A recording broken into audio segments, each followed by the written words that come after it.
Hi everyone, I'm Tania Diggory, founder of Karma, a training organisation empowering entrepreneurs, freelancers and business teams to nurture good mental health and well-being.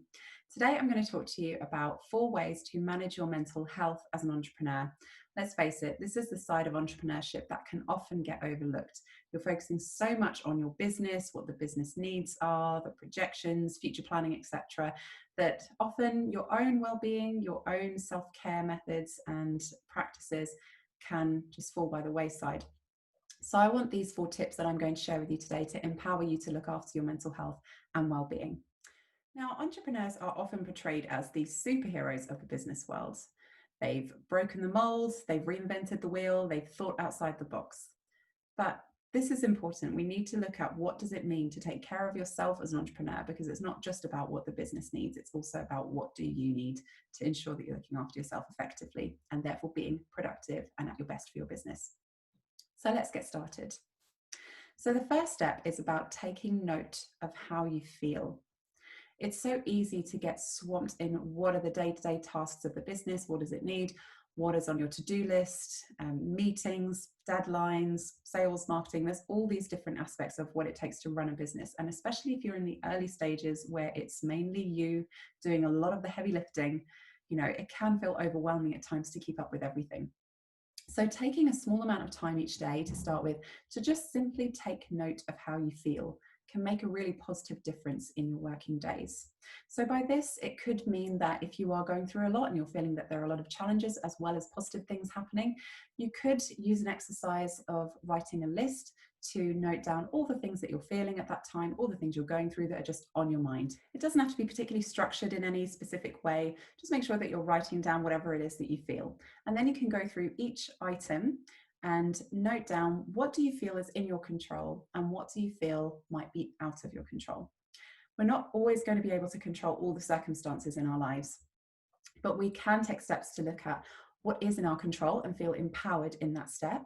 And it might be something that you've not realized is in your control even, or that you have the power to influence. But also, if you're not able to control something, how can you change the way that you approach that situation? How can you think about it differently in a way that's helpful for you? Or could you potentially ask for help from someone else who may be able to help you manage your feelings in association with that situation that you're facing? So have a brainstorm, write down whatever it is that you feel, and just simply take note of it. But the key thing is without judgment. So be kind to yourself, be curious about what's going on, but just bring awareness to how you feel, heighten that sense of self-awareness so that you are taking time for yourself, recognizing what you may need to pay attention to and what support you might need. The second tip is around ensuring that you build a support network. So these are people who support your emotional needs as well as business needs, those who really champion what you do, your supporters, people who have your best interests at heart, the people who ensure that you feel amazing and that you remember and recognize your self-value and your self-worth while growing your business. And the people who give you mentorship, support, coaching along the way. Make a note, write down who all these people are. It's really, really important to ensure that you have that consistency as you grow your business. But also think about what you can delegate, because as you're growing a business, especially when you're starting out by yourself potentially, or maybe with a business partner, there'll get a point where there's only so much that you can do, right? At the beginning, you're wearing all these different business hats, from sales to marketing to admin to processes to the delivery of your service to meetings to partnerships, etc. There's all these different business development aspects. But you're only one person, there's only 24 hours in a day, and there's only so much you can do. And there will always be stuff to do whilst you're growing a business. So write down all the tasks, all the things that need to be done in the business on a day-to-day basis. Write down what you're doing now and make a note of the things that you'd like to delegate. So essentially, it's accessing your zone of genius. Understand what it is that really lights you up, where your strengths are, what you want to focus on in terms of the business delivery. So consider, where do you want to focus on? Where do you want to put your energy? And what things maybe don't give you that much energy? What things feel like they drain your energy? And what would you like to delegate, knowing that there are other people who would be, really skilled in those roles and could help you elevate your business? So just make note. If you're in the position to do it already, or you're starting to grow a team, fantastic. But just think, at some point, if you're still working for yourself and, you're the main person in your business, when would I like to start delegating, and what tasks specifically would I like to start delegating? The third tip is about viewing your downtime as an investment in your productivity. looking at the amount of rest that you have, ensuring quality sleep, a self-care routine that works for you, good exercise, diet, seeing people who you love, who lift your spirits. All of these things and more are so integral to our well-being overall. And it's so important to ensure that we're finding a balance between our work and all these other aspects of life that are important to us so that we can feel our best and are putting our best efforts into our business, feeling well rested. So look at your downtime, taking time out, whether it's having a break, having a holiday, or just taking the evenings or the weekend to really just replenish your energy levels. Because when you do this, it's actually a really selfless act. I know it can feel like, oh my gosh, I have so much to do and there's not enough time in a day. I'll feel bad if I don't get everything done that I need to do. These types of thought patterns are so common as entrepreneurs because you're trying to juggle so much.